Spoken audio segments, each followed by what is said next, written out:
order for us to understand the origins of international tourism, let us divide it in different stages.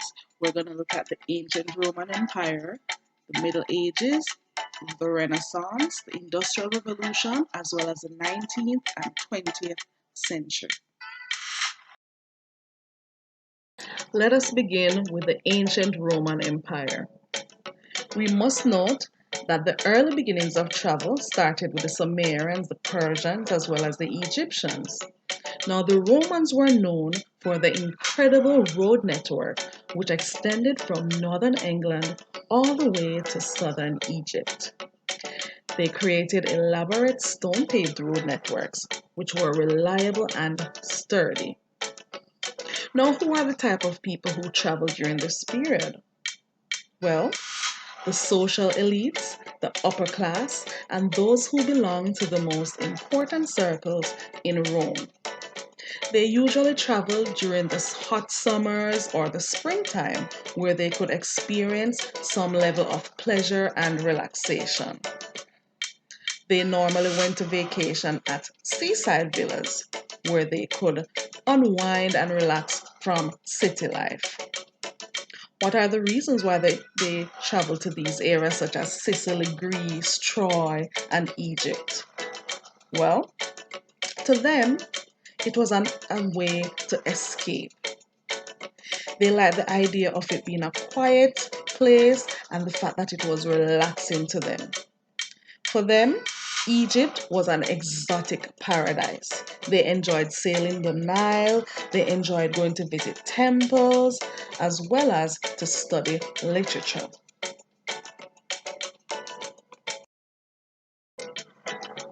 Other people who traveled during that period were wealthy merchants, as well as professionals and pilgrims. This is the Egyptian pharaoh, Queen Hatshepsut. She's known for organizing one of the first cruises from Egypt. She organized fleets and ships and military units on expeditions that went directly to the Mediterranean. Instead of buying from the Arabians who served as middlemen, she decided it was best for her and her people to go directly to the source to purchase items that they needed. Some of the examples of these items were ivory, ebony, gold, leopard skin, and incense. Here's an example of the ancient Roman roads that we spoke about earlier on.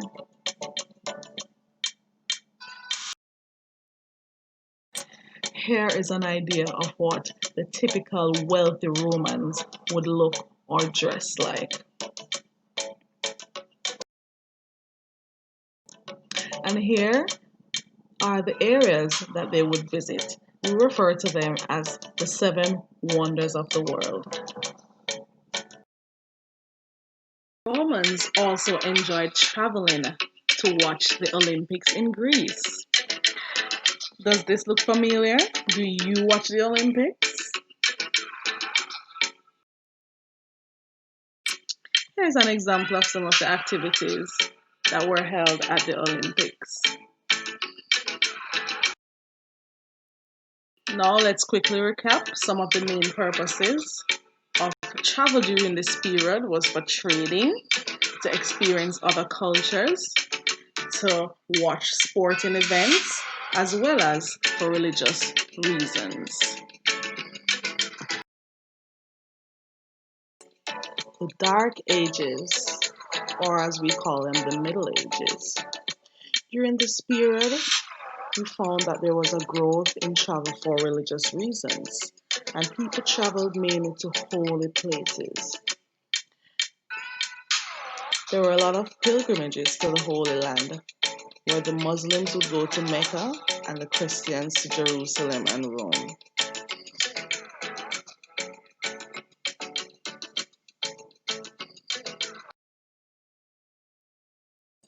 We move on to the Renaissance period, and the Renaissance began in Italy. This period was characterized by a quest for learning and freedom. In this period, people wanted to venture out and learn and study new things and to broaden their horizons. And we found that mostly young European men traveled as a means of status and to be educated in different areas. The Grand Tour era. Of course, this was a period where you found that the younger males or persons who were of a particular status would travel to different countries and be able to learn about their culture, their art, and so on. And you would find that they would be able to travel with their tutors to these countries. And the tours lasted 3 months and up to 6 years. So here are some of the countries that they traveled to. So they visited areas such as Florence, Paris, Rome, and Italy.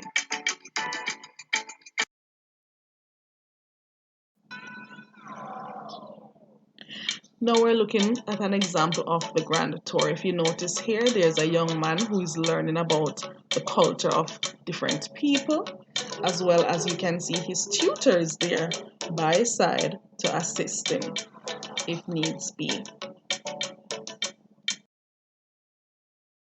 The Renaissance era. The Renaissance era in the 18th century was an important one. One of the interesting things that we noticed during this period is that spa was very fashionable. People enjoyed going to the spas for relaxation as well as for the medicinal effects. Industrial Revolution. This period was the genesis of modern tourism. Why? Because it was characterized by a lot of new inventions and the fact that there was migration from the rural or the agricultural areas to urban areas. This created the base for mass tourism.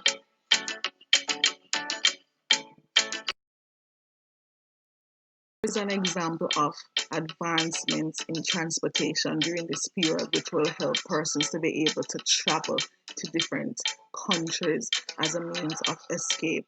So, for example, if you notice these ships, there was a drastic change. No longer were ships sailed with a different mass. Now it was powered by steam engine. Okay, advancements in transportation again. The we can see an example of the railroads, as well as, if you notice, the trains that were powered by steam. Of course, during this period, tourism continued to develop across pleasure zones, so you found that wealthy Europeans and Americans also began to travel to areas where they could enjoy some time of relaxation at spas. So, people went to different resorts such as Britain's seaside, the French Riviera, and the Italian Riviera. Here is someone you must note, Thomas Cook, very important individual. He founded the first commercial travel agency. Thomas Cook brought travel to the masses. He was able to advertise his first tour, which costed only a shilling at that time, where persons could be able to tour different parts of Europe, as well as to be able to get food and other things. Here are some examples of Thomas Cook's advertisements for different areas that he would bring people to tour. He's not the first person to come up with most of the ideas, but he would make things like travel vouchers, travel checks, and printed guidebooks a common and widespread thing throughout Europe. Cook used his talents as a printer to print travel advertisements, bulletins, magazines, guidebooks, and train timetables. He offered discounted group rates and made it possible for a lot of working and middle class people to be able to travel for the first time. So no longer was it just wealthy people who could travel to areas that they heard about. They could also go on tours that were much cheaper for them or more affordable for them. Thomas Cook believed that travel could help educate and enlighten people who were like him and who did not have proper education. So, in a sense, to eliminate the prejudices that were happening during that period.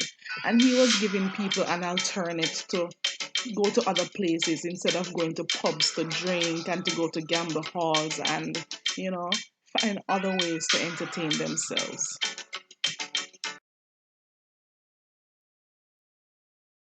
19th and 20th century. Now, during this period, um, we found that there were more advancements in transportation. There were improved roads. People's standard of living changed after the war because there were vast improvement projects during that time, and also the construction of motorways, highways, and expressways so people could travel to further distances. Also, during this period, persons began to own their own cars. So you found that people had more access to private cars and they could be able to travel to further distances that they've always wanted to.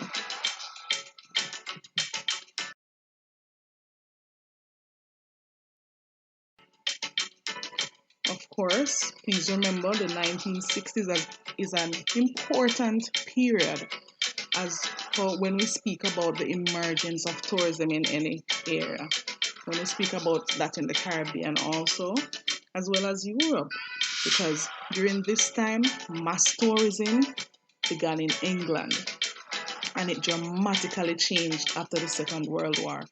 So you found that it was even cheaper and more affordable for travel during this period.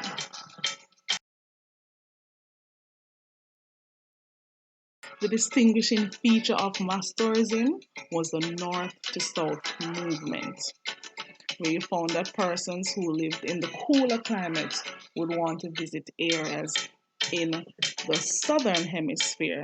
So they fled to the lesser developed destinations for warmth. Okay? And of course, tourism operators realized that there are people who wanted to travel to other areas. So you know what? Let us make our packages centered around the areas that these people want to travel to. So they made their trends. They made trips to Mexico, the Caribbean, as well as to North Africa.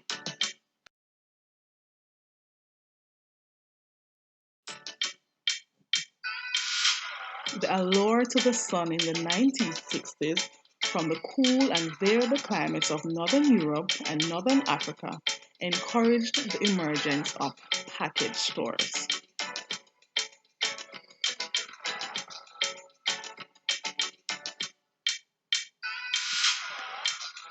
What are package stores? Well, these were arrangements made by travel agents where a variety of services are combined together. For example, transportation, food, and accommodation arrangements. So these were advertised as a package and they were sold together at an exclusive price. So persons who wanted to travel to different areas, they wouldn't have to worry about food and accommodation arrangements because this would always already been provided for them by the tour operators.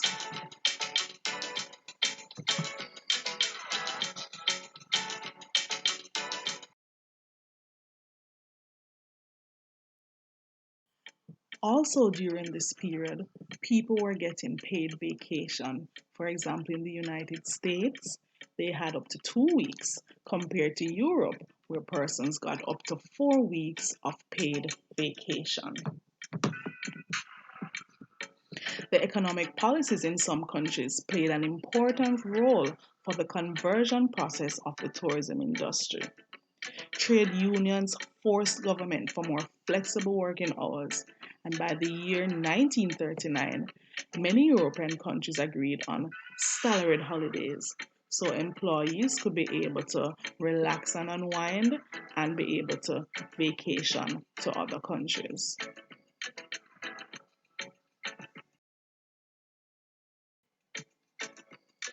Well, technical improvements in commercial aviation post the war made it possible for persons to fly farther and faster. Here are two examples of planes that were developed during that period. For example, the jumbo jet, and we think about jumbo, we think about big. So we find that there were carriers that were much larger that could carry more people.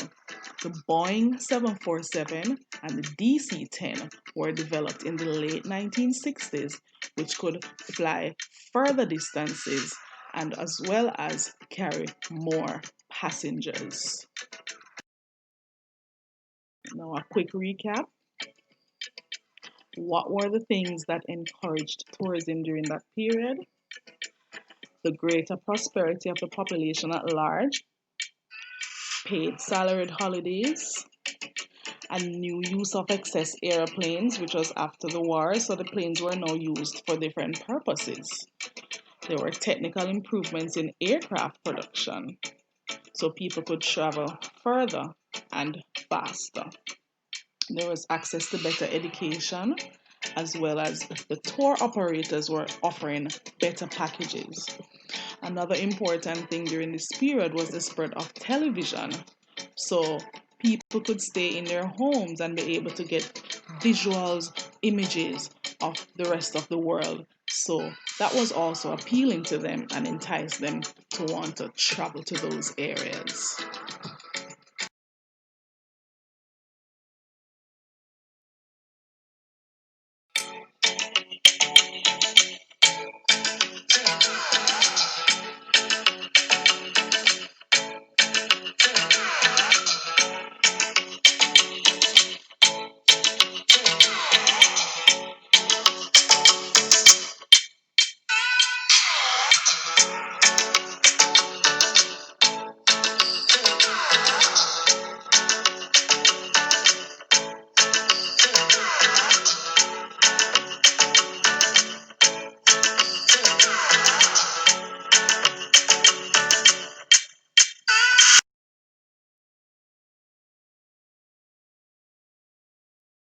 Now, here is an activity for you.